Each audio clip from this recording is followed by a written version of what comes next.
What's up, everybody? Welcome back to No Sega for Old Men, your favorite podcast for, two old men talking about Sega, because that is what we do. And we will have a tagline for you next episode. But what's up, Queasy? What's going on? So we're back. Thank you to everybody who listened to the first episode. We had a lot of fun recording that. It was great to, finally talk about some new Sega news. We can't express how much, that is. That is, yeah, it's honestly, it's unbelievable. It's been I remember decades. Literally decades. I remember when Streets of Rage 4 was coming out, and I could not contain myself. And now we have 5 games, right? So what am I gonna do?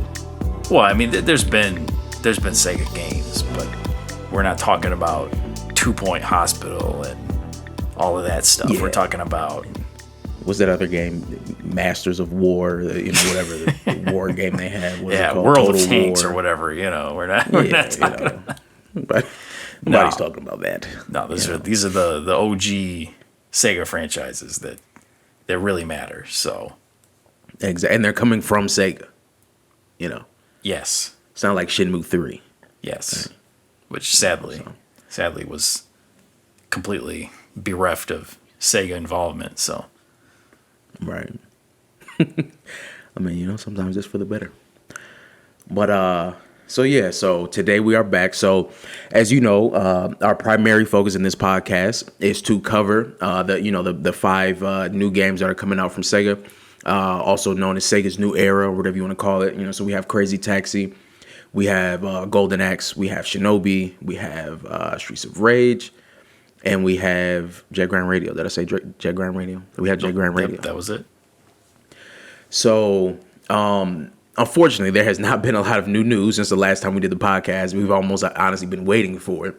But not too long after the original trailer came out, there were some images that I don't even know if these were officially released or they were from, I guess it was like one of those executive earnings calls or some presentation. Exactly, yeah. So this was and prior to, I think they said it was from early December, so it was actually shown to these execs and whatnot prior to the release of the trailer. So they were sitting on this for a little while.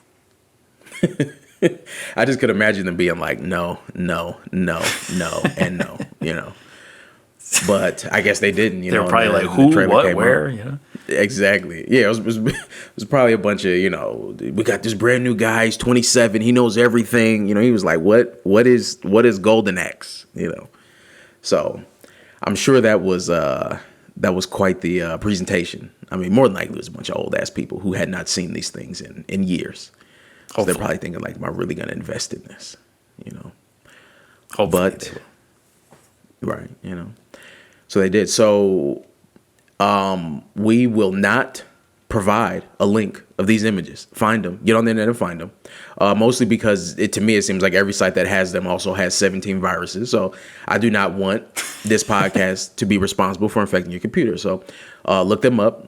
Look up the name of the games. If you search Golden Axe in Google, this will probably be the first thing, because I cannot imagine that there's any other Golden Axe news, anything new, right? So I'm sure if you search that, you will find these images. There's a new antiperspirant called Golden Axe. Called Golden Axe. Yep. It's Golden Axe, Mm-hmm. So, and a lot of us gamers need that, so. Well, we will get started. So on the site that we have them on, go at your own risk. It's on Gematsu, if you guys have heard of that site, Gematsu. The first one is Crazy Taxi. So Queasy, do you want to give your opinions first, or do you want me to go straight in on it? Oh, sure. So Crazy Taxi, and I'm not gonna wax eloquent or however the saying goes here in this episode about Crazy Taxi, because in the last one, I had some words about Crazy Taxi, not overly negative words, but words more negative than I would say today. And it's only been a few weeks since we recorded that, but I have since been playing a lot of Crazy Taxi. I've sort of revised my thinking on the game and the series to some degree, but we won't get into that in this episode. We'll save that for a more personal outlook later on. But so Crazy Taxi, we've got an image of it looks like a Mustang taxi. That's got to be a Mustang, right? Those taillights. It looks like a Mustang to me. That's a Mustang. Yeah, Mustang taxi painted yellow with the little checkerboard pattern going around the outside of it. And I can't really tell what cabbie that is. It almost looks like it could be BD Joe because of the cap. Yeah, it looks like a beanie. Yeah. Yeah. And there's a passenger in there who's extremely thrilled. And the taxi is hurtling toward oncoming traffic, and there's a red, looks like a Jeep Gladiator of some sort, trying to get out of the way, and there's a guy that's swinging upside down from the top of the Jeep, and there's a variety, a menagerie of other cars, and there's also a couple of little small screenshots off to the side that are kind of hard to tell because they're so small, but they give you an idea of some of the other aesthetics of the game. And it says innovative and fresh style driving action. All these have really poorly, I won't say poorly, but weakly translated descriptions, I feel like, on them. So what does it say? Cheerful feeling of freedom, cross fusion of nature and city, peel out the new stage of Crazy City. So weak translation there. I guess my number one takeaway from this is I like that it is maintaining the kind of bright, colorful, and open feeling of the original. Because when you think taxis, typically you think tight, condensed urban environments with very narrow streets and lots of cars and everyone's gridlocked or whatever. But Crazy Taxi always had this wide open feel to it, and there's just customers would be out in the middle of a field, or they'd just be under the water.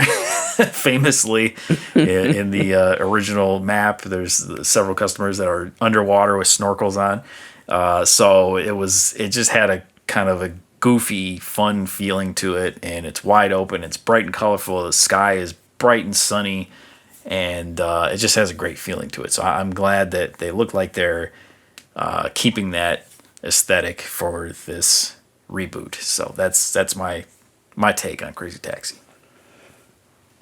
Yeah, I mean, I think you covered it. I don't necessarily have any other crazy or interesting things to say about this image. I do like how, so it looks like looks like one of those other cars is maybe a green taxi, because it looks like it has the taxi. Stripe. Yeah, it has the stripe, and then it looks like it says taxi on top of it. I mean, back there in the background. So, there, and and the way that it's brushing against the other cars makes it look a little bit like Burnout. I mean, that could just be a collision or whatever. So, yeah, I mean, I guess we can't really speculate too much from this. I mean, again, I kind of feel the same way I felt about it in the first podcast. This looks like Crazy Taxi. It doesn't look like too much more than what we knew from the franchise. Whereas, I mean, as we'll get into it, the Golden Axe one, for example, just looks wildly different from how Golden Axe used to look. Mm-hmm. But this, to me, just looks like Crazy Taxi.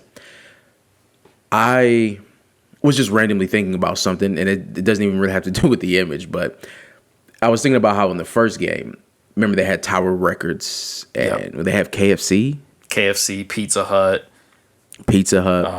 Gap, the Gap, I think, was in that. The Gap. Or it could have been, that could have been in 2. Maybe it was like Levi's or something like that. I can't remember, but. Levi.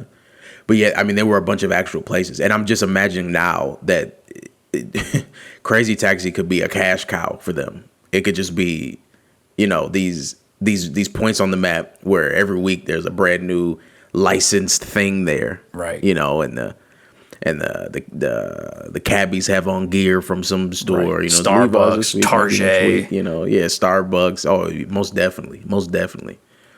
And so, I mean, this is the day and age that we're in, right? Everything's monetized. Everything has to make a bunch more money. So, right. That just kind of came to my mind. I mean, honestly, Yeah, it's Crazy Taxi. You look at this image, you'll see it, and you'll be like, damn, that looks like Crazy Taxi. Right. Like what I mean is like if I did not have the Crazy Taxi logo on this and I showed it to you, you would be like, oh, that's Crazy Taxi. Yeah, at the very least, I would say it looks like Crazy Taxi. Right. So I will get into the next one because I want to discuss this one.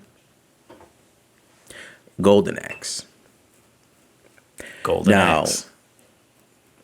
Like I said, this looks, if you showed me this, I guess maybe from seeing the 3 characters, I would be like, damn, is that Golden Axe?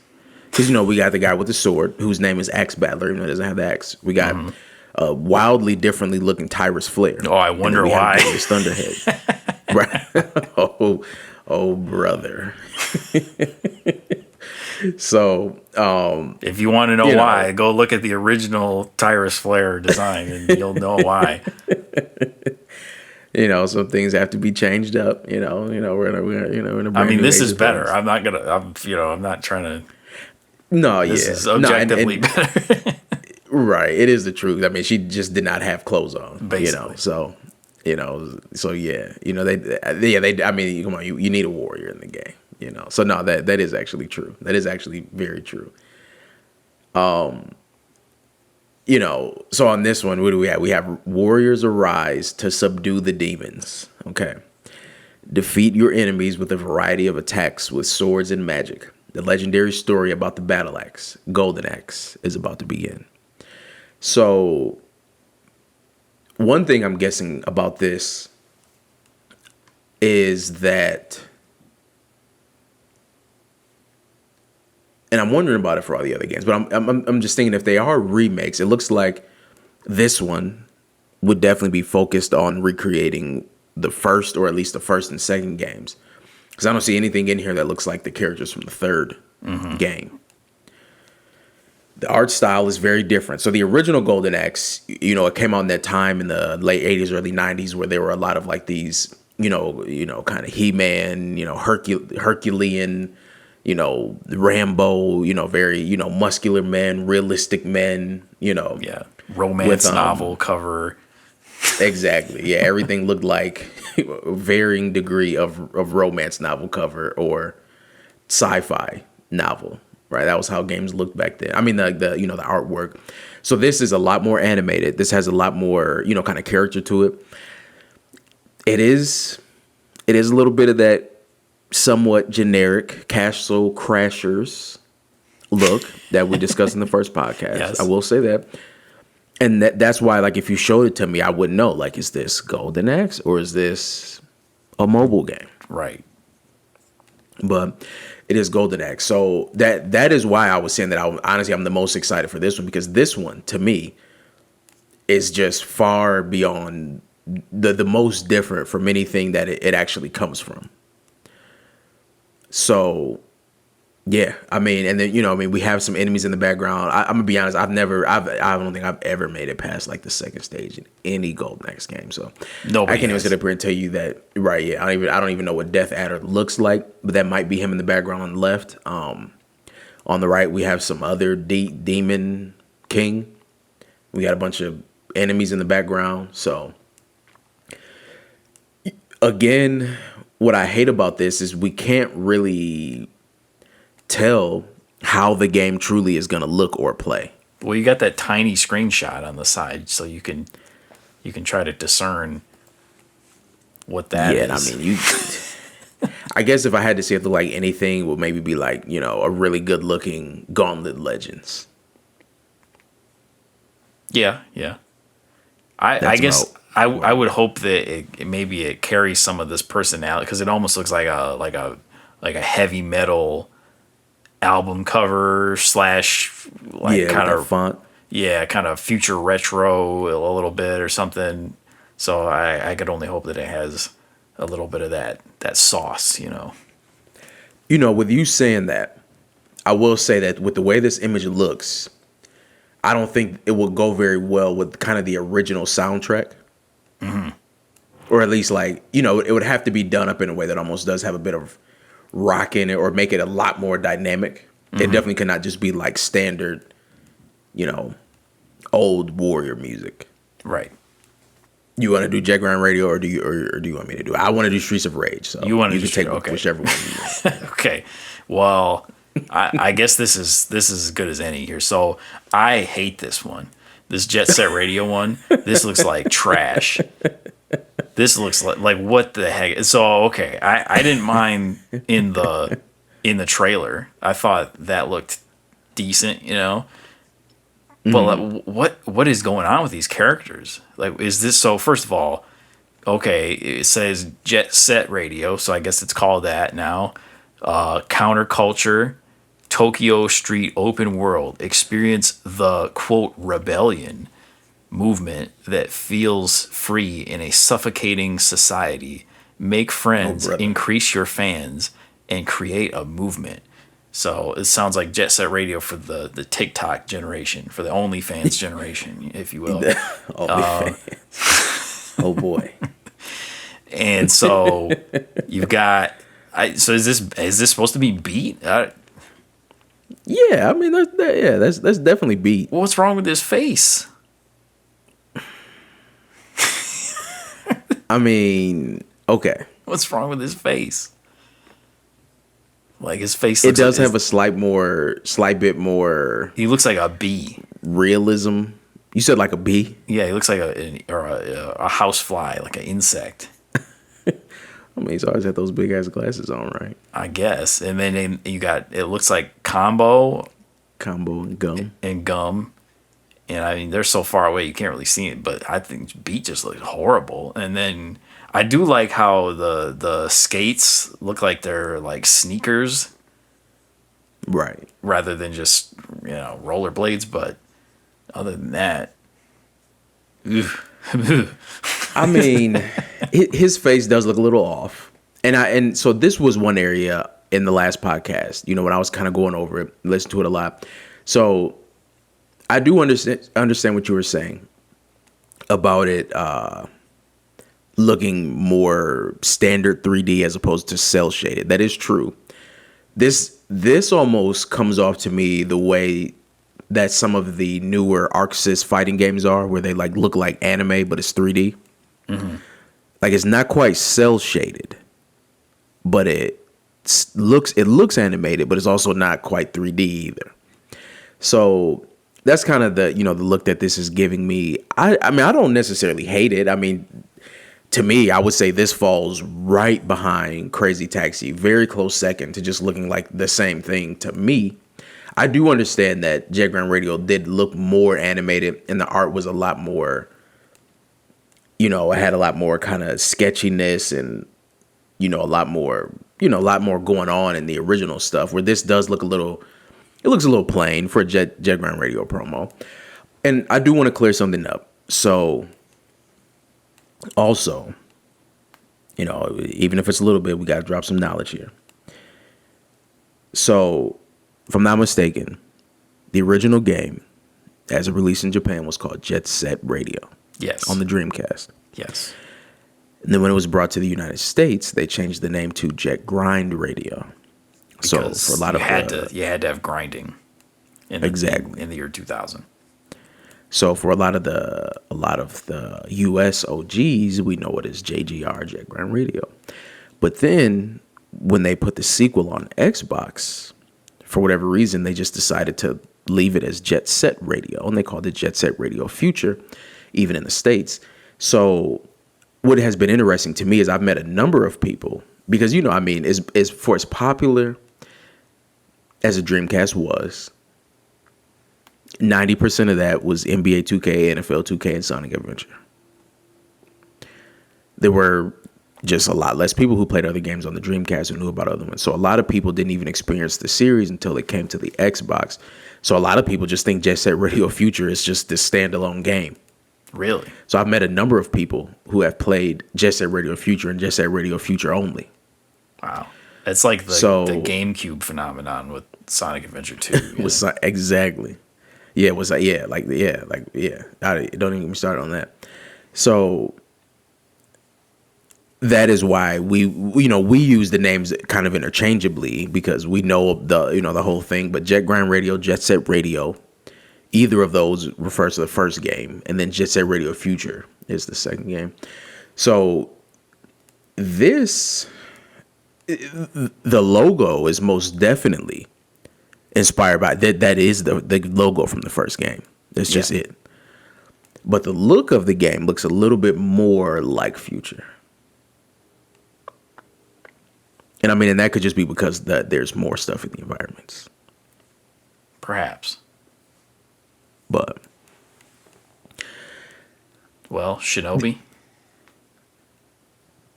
Well, I just wanted to say I'm a little bit worried about the whole increase your fans thing. I don't know what that is. Are they going to be rolling around with cell phones and getting people to like them? And I don't know. So yeah, okay. I would assume let's move on. That seems like a no-brainer. Yeah. I mean, but we're old men. Exactly. If you guys didn't know. We're not down with that. I mean, we still have flip phones and stuff. So exactly. So smartphones. I don't think. Yeah. Yeah. No, I'm happy with my dumb phone. Exactly. Anyway, Shinobi.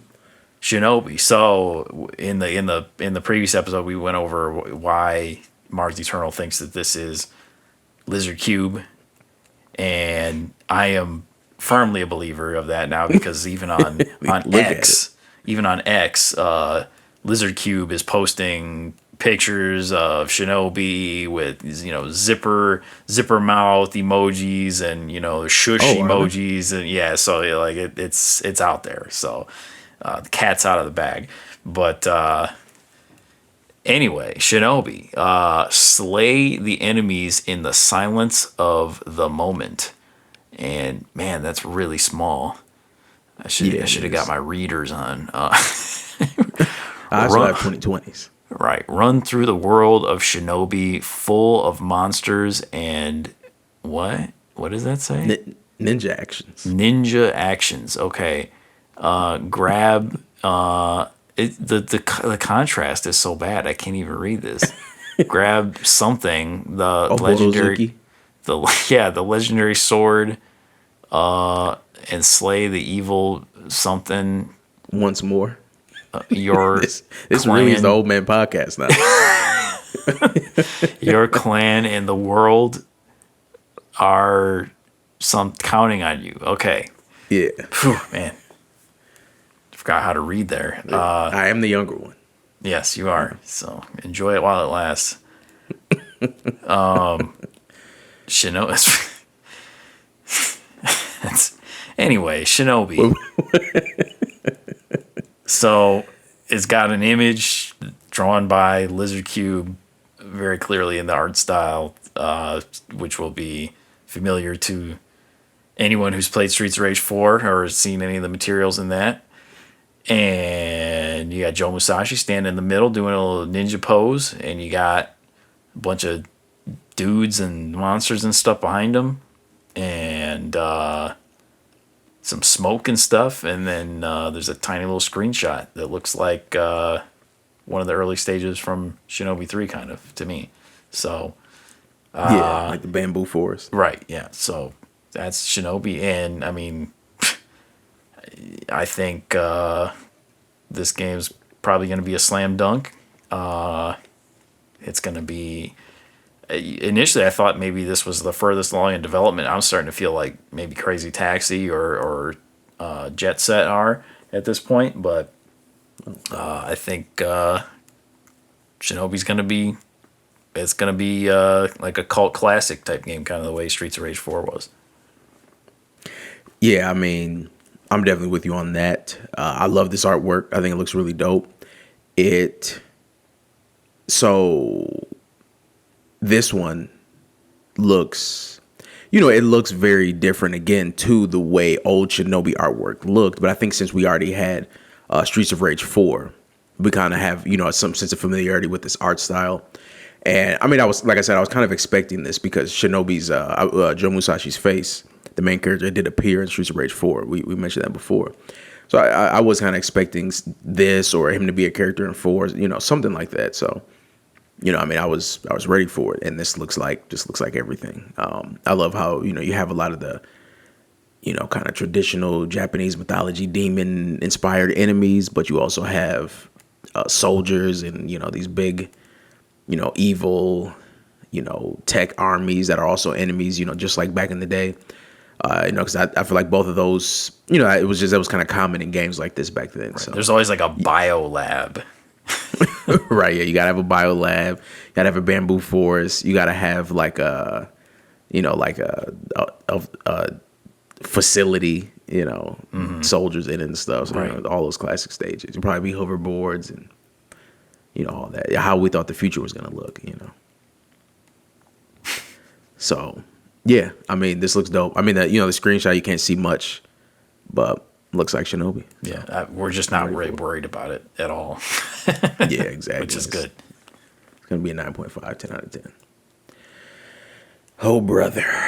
So, this looks terrible. What looks terrible? I mean, the whole image looks terrible. The whole image looks terrible. Let's move on to the next part of the podcast. Well, wait a minute now. Wait a minute.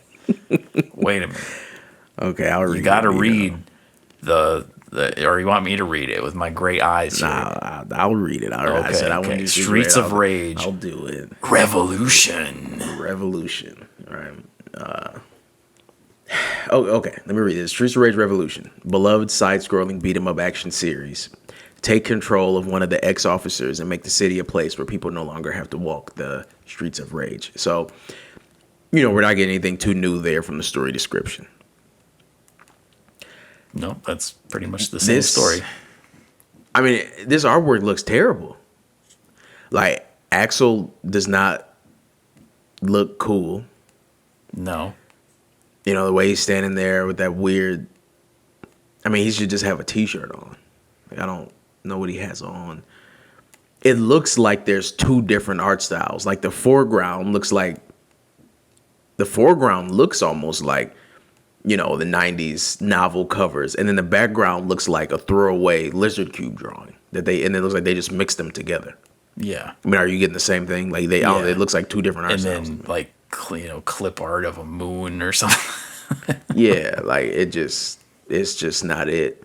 And they tried to put, the boo thing, in the background, and I don't know.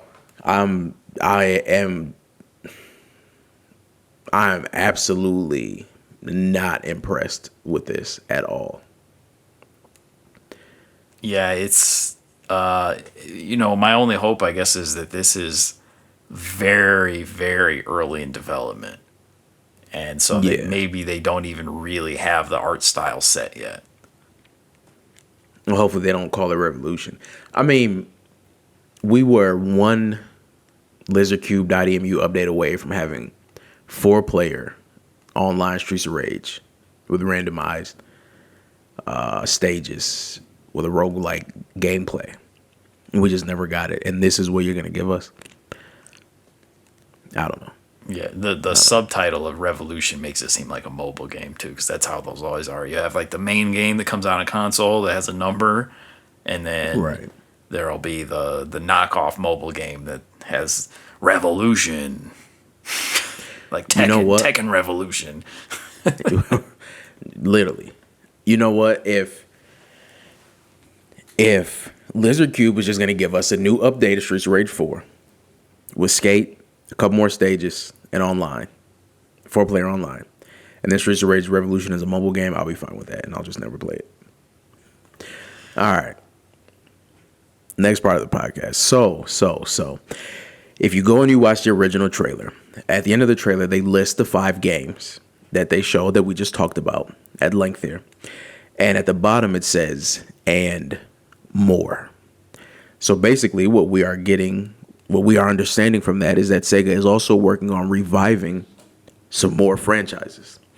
So because of that, QC and I here, we have our theories of what else Sega could be putting out. So we have some theories, we have some wish lists, we have some hot takes, we have all of that. So, Quizzy, do you want to say your piece first, or do you want me to go first? I'll start with a with a wish list. So, Okay. well, first of all, it's worth saying that it was reported even before this trailer dropped that Sega had filed trademarks for a few different franchises, and among those listed was Jet Set Radio, which we've seen. Also, Altered Beast, Kid Chameleon, and Eternal Champions. Oh God. This is oh no, oh God, oh man. So, obviously, as anyone knows, just filing trademarks doesn't necessarily mean that there's something in development. Often it means it's just they want to hold on to the title or the trademark or whatever. So, doesn't necessarily mean there's anything to that, but it is worth mentioning. So, my wish list, and this isn't necessarily, I don't necessarily think any of these are going to happen necessarily. It's more just kind of things I wouldn't mind seeing or things I would like to see, and kind of how I would like to see them. So I put Altered Beast on the list only because I thought, so we were talking about Golden Axe as a sort of Souls-light game. And so Altered Beast seems like you could go Bloodborne with that, right? You could easily go Bloodborne, Lies of P, some Souls-like category with that, right? Pretty easily. I mean, you got the guy turning into a big werewolfish type beast, and you got all the graves and people rising from graves and stuff, famously. I think Altered Beast would be a decent vehicle for that. So if it turned out to be a Bloodborne-esque game that was as high a level of quality as something like Lies of P or something like that, then I'd be fine with that. I think that would be cool. And just to carry the Altered Beast name. Also on my list, Ristar. I think this is probably unlikely, but Ristar, especially if they came out with it and it was sort of a Rayman-esque platformer, 2D platformer with kind of fast-paced gameplay, maybe with an eye towards time attacks, score attacks sort of thing. And it would be interesting to see what sorts of physics and things they could pull out with the stretchy arms and all of that. So Ristar would be on my list. And Burning Rangers. Probably the least likely on here. But I have long said that Burning Rangers should have been Sega's answer to things like Metal Gear Solid, and even Resident Evil or games like that, And so I think it would be neat to explore that interesting world where it's kind of mankind is at peace and the only real threat are these computers that have gone haywire and fire is the number one enemy, and you have this futuristic firefighting force called the Burning Rangers. It's kind of interesting premise, and it could be sort of in the vein of like 3D action games like Control or some of the more recent Metal Gear Solid games, or even the Resident Evil remakes or something like that.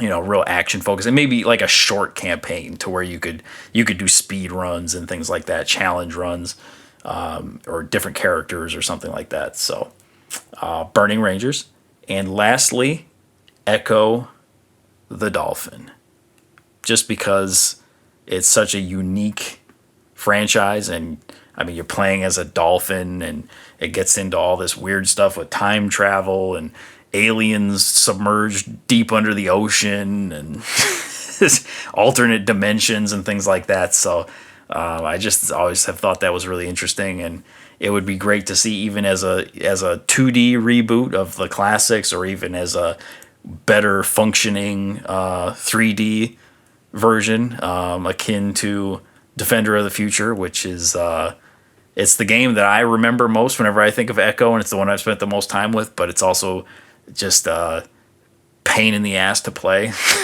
because of how bad the controls are. So if they did something with that and they made it better, more modern, I think that would be cool. So that's kind of my wish list. Oh, and of course Virtua Fighter, but I'll talk more about that later. Okay, now let me say. So this is your wish list, which is separate from your theories And separate Yes. from your hot take, right? Oh, yes. Okay. So I will go with my wish list first. So yeah, I mean that's a pretty good wish list. You covered a lot more things than I did. My wish list, things that I just would like to have. So recently, I've been playing a little bit of Thunder Force. I'm playing a little bit of some shmups, and I know that Thunder Force is not necessarily developed by an internal team. It was done by I think Technosoft, and Sega kind of had the rights to it because there was even a Thunder Force game that got ported to the SNES, and they just called it Thunder Spirits, I think. Okay.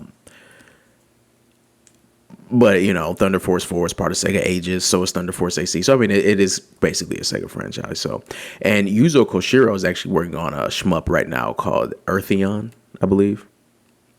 Really? And yeah, and it's a like he's releasing it as a Genesis game. And so Limited Run is going to do the release in the States. There's a similar company that's going to do the release in Japan. And then I guess eventually it's going to come to modern consoles. So I do want to check that out, but I would love to see Sega do something else on their own. So I'd love to see Thunder Force. And I mean, I like a new Knights game. That was a dope, franchise that I played as a kid. I wouldn't even mind doing some score runs in that right now.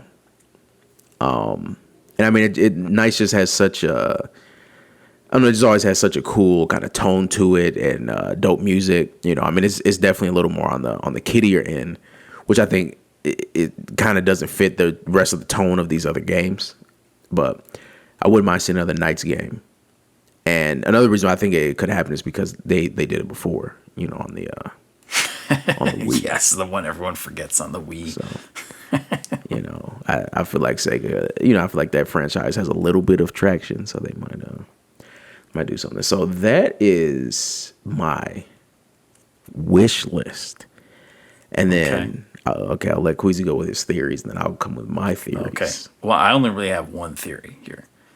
Okay. So here's my theory. So it's not so much about what games they will do.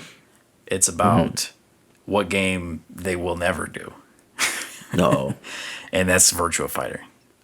I think we will never see. And so I hope I'm wrong. And if 6 months from now they announce Virtua Fighter and you come on here and say, Queasy, you're a stupid idiot. How could you be so wrong? I'll be happy. I'll say, yes, you're right. I'm an idiot. At me. That's that's what I'll say. So anyway, to my point, as of this day, this is January the 9th, the year 2024, year of our Lord. I think that there will never be another Virtua Fighter. And we may see ports or re-releases or something like that, but there will never be 6. Virtua Fighter 6 will never come out. And I think it's just because Sega they just don't see a good return on investment for this. I think it would be great. The game would come out, it would be great, it would sell decently well.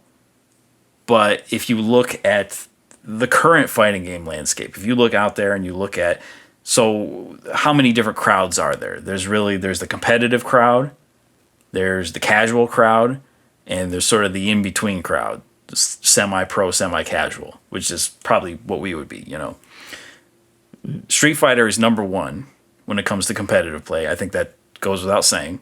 It's the most popular competitive fighting game. It's in all the tournaments. You can even go on Twitch and you can see old tournaments current modern tournaments happening today of older Street Fighter games. So you can see Alpha 3, Third Strike, Street Fighter 4, Super Turbo, all those being played on a daily basis. So Street Fighter, it's got the most well-known players in the FGC. Everybody that even casually follows fighting games knows Daigo and Justin Wong and all those people. So Street Fighter's number one. Mortal Kombat, arguably number one in casual play. Not that it doesn't have a competitive scene, but when it comes to story mode campaigns and single player content, it's usually Mortal Kombat. Not that Mortal Kombat 1 is is far from perfect, as we both know, and launched with kind of a dearth of content, unfortunately, upon its release. But still, by and large, Mortal Kombat is known for story modes and single player content.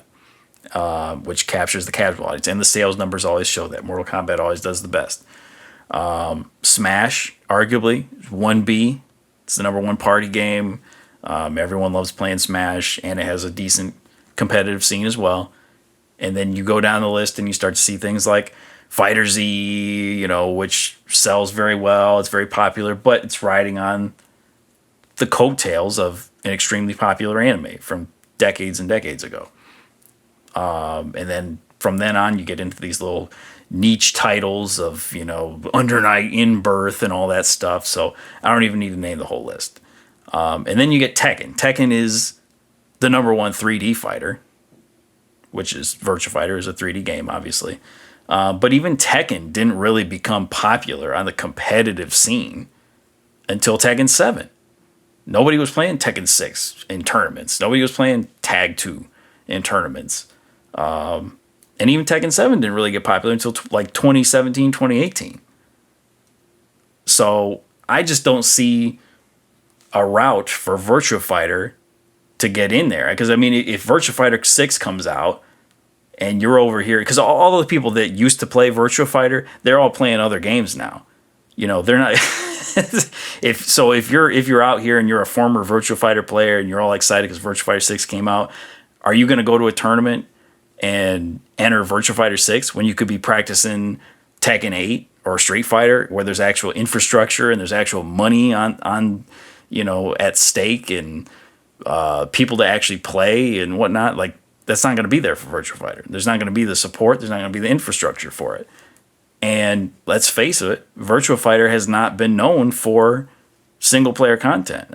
4 and 5 arguably have good amount of single player content. They created kind of the basis for a lot of the infinite battles and things like that we all take for granted now. Arcade Quest and all that's coming out in Tekken 8. It's based on things we saw in Virtua Fighter 4. But by and large, the characters are one note, one dimensional. Nobody knows anything about them. Nobody even knows who they are. So it's not going to capture the casual audience. It's not going to capture the competitive audience. The only chance it really has is to get the sort of semi-pro, semi-casual audience, like the people like us that will buy skins and sit there in practice mode and play ranked or whatever. But I just don't think that's big enough for them. And that audience is going to have such high expectations for the game that if it doesn't launch with a huge budget and all these characters and all these modes and stuff, then they're going to be disappointed. So I think they're just going to skip it. I don't think they're ever going to come out with it. If anything, they're going to come out with Eternal Champions, and they're going to make it sort of like a niche fighting game, kind of like Killer Instinct or something like that, where it's a low budget but maybe a high return on investment and no expectations attached to that because nobody even knows what it is anymore. So, so that's my soapbox for Virtua Fighter. So I'd be interested to hear what you have to say about that. Okay. So I have 3 theories and I have 1 hot take. So I was going to start with the other theories, but I will go ahead and go on with my Virtua Fighter one so I can, I can give you a direct response. I think you're 100% wrong. Good. So, So I think the biggest issue with it is that I do think that the take is a bit Western biased, right? Yes. And I'm only saying that because, right? So, okay. I think Sega has been playing the long game here. That is kind of what I think Sega has been. I think they've been playing the long game. So I think that they have some interest in reviving Virtua Fighter. There's interest from other fighting game developers, notably Harada, in reviving Virtua Fighter. And there's interest from Sega themselves with the Yuga Gotoku team, RGG Studio, right? That makes the Yakuza games because they redid Virtua Fighter 5 and put that out. They have been playing the long game. They announced the whole Virtua Fighter for esports brand. And the first game on it was Virtua Fighter 5. They did the remake. And then now they're doing Virtua Fighter 3 TB, right? So I understand what you're saying. But Sega took, not even arguably, they took easily the least popular game in the franchise, and they're propping it up right now and giving it a brand new release. right? They're putting it in arcades, and it'll probably get ported to something else. So there is definitely a market, even within Japan itself, for Sega to make money on Virtua Fighter. And I mean, I 100% believe so, because I mean, if not, they wouldn't be doing this. And then I think they've been kind of drip feeding the Virtua Fighter games in Yakuza to slowly get more Western people into them, right? So I think if they turn around and do a big release, all these people that have been playing Yakuza games, here's this game now that you've been seeing in all the Yakuza games. Now it's a big release. If it's not PlayStation exclusive, right? If it's on PC, if it's on Xbox, I think people would buy into it. I do not necessarily think that the game would come out with as much content or as much as high production values as like Tekken 8. But I definitely think they would release something that is a bit similar to like a current, to kind of like how Guilty Gear is, where like it's mainly the game and then the competitive play. I don't think there would be a bunch of single player content in it, but I definitely could see them doing a new game.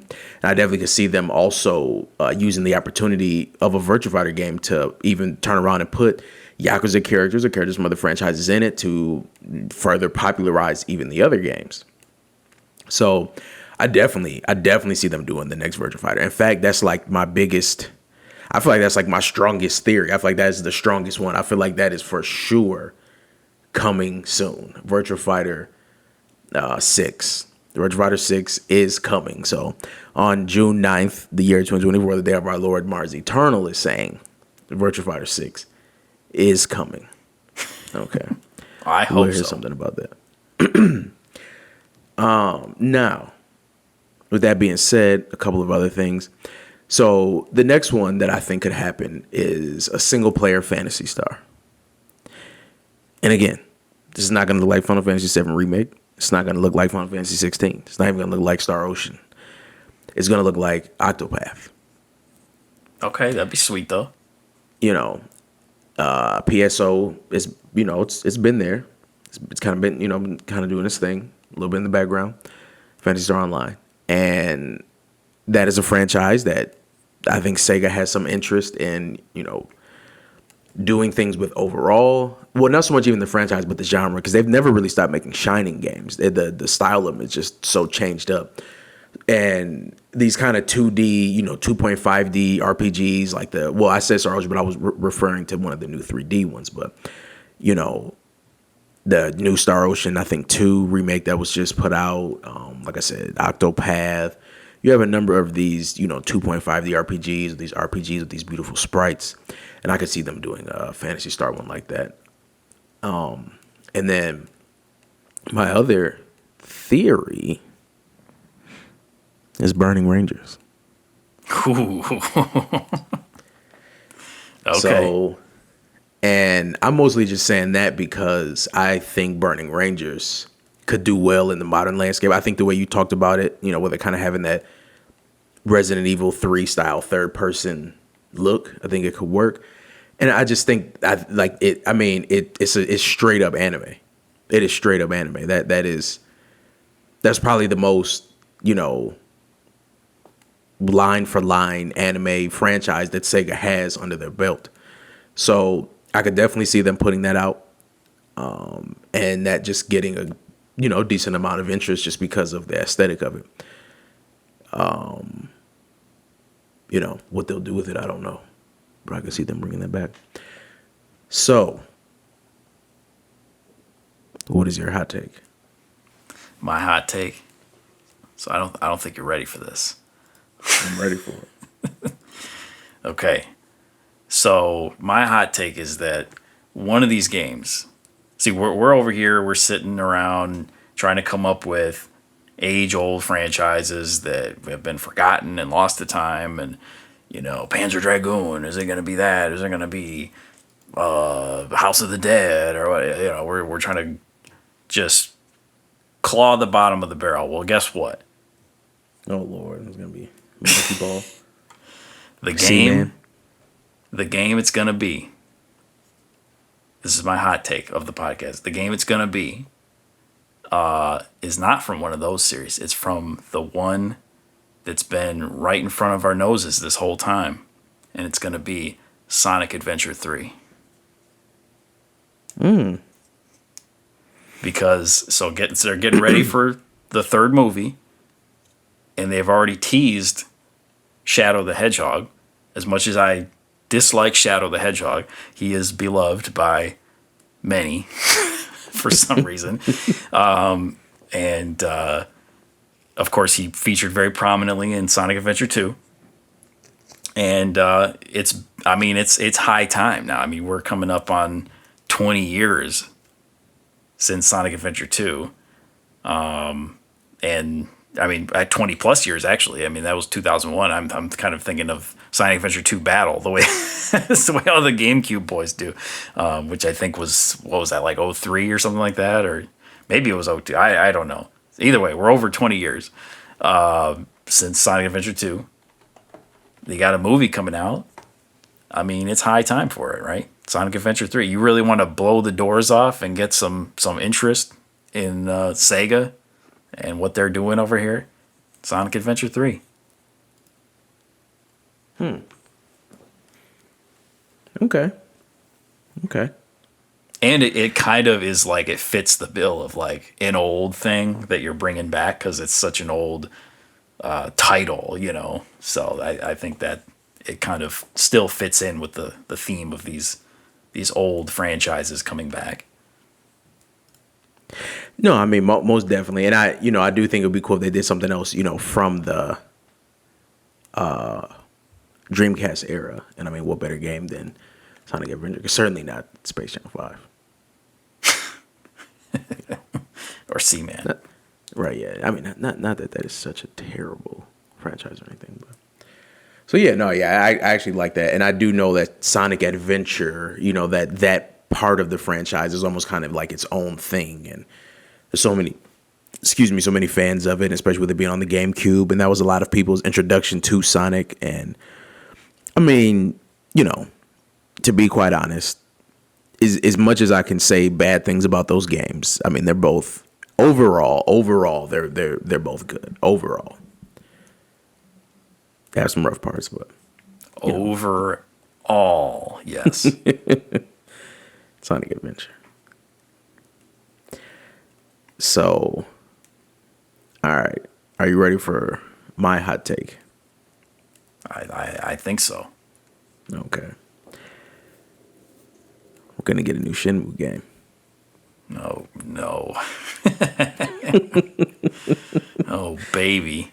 Now, I understand. So it seems like Sega owns the games Shenmue 1 and 2. But Yu Suzuki has the rights to the franchise? It seems that way. Okay. So, you know, a lot of people may not have played Fist of the North Star, Lost Paradise. The Japanese name was Hokuto ga Gotoku.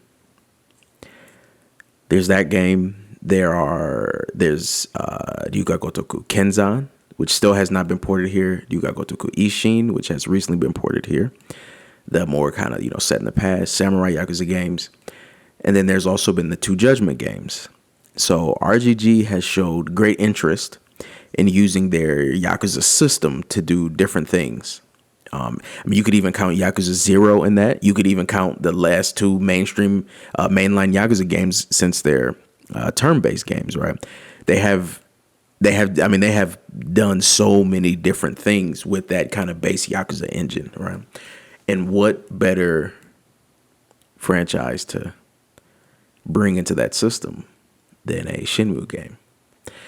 Now, I think there would be a couple of things that would have to be worked on with that. You know, one of the biggest issues with Shenmue would be the lack of battles, especially if they did like a Shenmue 1 remake, right? Right. And then if you all of a sudden throw a bunch of random battles in at it kind of tears his character down a little bit. I mean, if it's like the right kind of people, but no way he's gonna be walking down the street fighting like businessmen, right? It's got to be, you know, soldiers, you know, sailors. Sailors, yes. So men with tattoos. Exactly. Sailors with tattoos. You know, people who saw a black car. But yeah, I mean, Sega did I don't even know Sega, whoever. I mean, there was a Shenmue anime. And I think that separately from Burning Rangers, I think that, again, Shenmue kind of fits that bill, right? Especially if they, you know, tweak the aesthetic a little bit to kind of hint at that crowd. I think that would be a really dope way to bring that franchise into the fold. I mean, Yakuza has so many fans now. And before you know it, you know, he'd show up as a guest character in a Yakuza game in the future. You know, in the present day. It's like a sweet old 50-year-old. Yeah. You know. I do think so. It seems like they would have to get Yu Suzuki back on board. And you might be saying to yourself, Mars Eternal, what the hell are you talking about? But we've seen crazier things. Right? I mean, we have seen, at the Game Awards this year, we basically got Hideo Kojima joining Xbox to make a game that looks like it could be PT with Jordan Peele. So if that can happen, we can get Yu Suzuki back at Sega working with the Yakuza studio to do a new Shenmue game. That's my take. It could even be like a spin-off or a, you know, Master Chen in the past or Guizhong or something like that, or who knows? It could be right. The story of Landy. Something like that. Story of Landy. It's just the story of Lao, basically. Right. Lao from Virtua Fighter is Landy. So. All right. Well, that is the podcast. So thank you guys for tuning in. This has been a super length podcast here, but you know, we definitely appreciate you guys coming through and listen. And we will be back with either a podcast about new news or a podcast that describes a little bit more of Queasy and I's Sega background. So until then, we'll see you next time. Goodbye.